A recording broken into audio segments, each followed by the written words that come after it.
ஒவ்வொரு பிறப்பும் இந்த பூமிக்கு ஒரு செய்தியை கற்றுக்கொள்ள வருகிறது. ஒவ்வொரு இறப்பும் இந்த பூமிக்கு ஒரு செய்தியை கற்றுத் தந்து போகிறது. தோழர் நல்லகண்ணு அவர்களின் இறப்பு இந்த பூமிக்கு, பொது வாழ்க்கைக்கு ஒரு செய்தியை கற்றுத்தந்து போயிருக்கிறது என்றே நான் கருதுகிறேன்.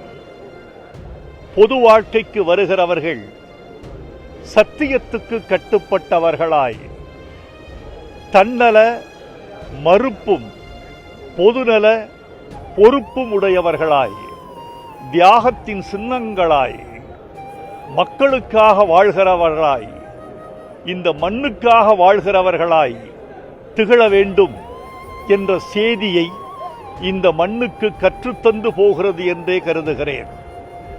பொது வாழ்க்கைக்கு வருகிறவர்கள் என் உடல், பொருள், ஆவி மூன்றையும் இந்த மண்ணுக்கே அர்ப்பணிப்பேன் என்று சபதம் செய்கிறார்கள். சபதம் செய்கிறவர்களெல்லாம் அதை நிறைவேற்றுகிறார்களா என்ற கேள்வி மக்கள் மத்தியில் நிலவுகிறது. ஆனால் உடல், பொருள், ஆவி இந்த மூன்றையும் இந்த மண்ணுக்கே அர்ப்பணித்த பெருமகன் தோழர் நல்லகண்ணு என்பதற்கு சான்று தர விரும்புகிறேன். அவர் உடலை தந்தார். அவர் உடல் சிறை கம்பிகளுக்கு தந்தார். தடியடியை தோள்களின் மீது ஏற்றுக்கொண்டார். துப்பாக்கி குண்டுகளுக்கு மார்பு காட்டினார். உடல் வாதையை, துன்பத்தை அனுபவித்தார். இப்படி மக்கள் நன்மைக்காக உடல் கொடுத்தார். உடல் பொருள் கொடுத்தாரா எனில் பொருளும் கொடுத்தார். கம்யூனிஸ்ட் கட்சி தனக்கு தனிப்பட்ட முறையில் வழங்கிய 1 கோடி ரூபாயை கட்சிக்கே வழங்கினார்.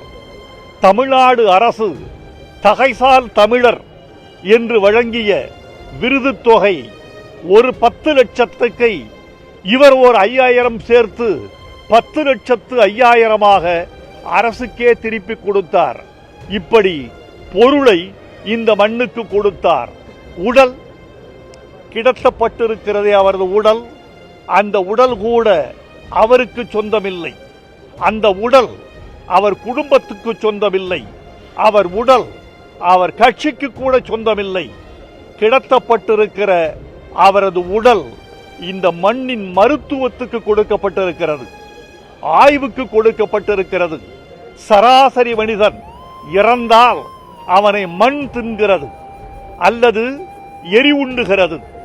மண் தின்னாமலும் தீ உண்ணாமலும் தன் உடலை மருத்துவ மாணவர்களின் ஆய்வுக்கு வழங்கிய பெருமகன் கொடையாளன் உடல், பொருள், ஆவி என்ற மூன்றையும் இந்த மண்ணுக்கு வழங்கிச் சென்ற மாமனிதர் தோழர் நல்லகண்ணு.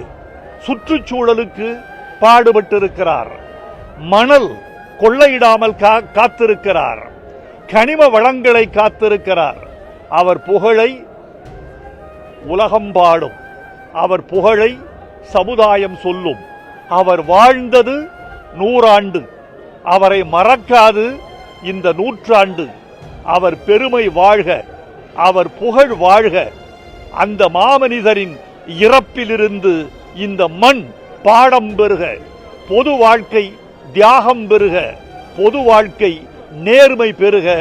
நல்லகண்ணு புகழ் வாழ்க என்று வணங்கி என் செவ்வணக்கத்தை தெரிவித்துக் கொள்கிறேன்.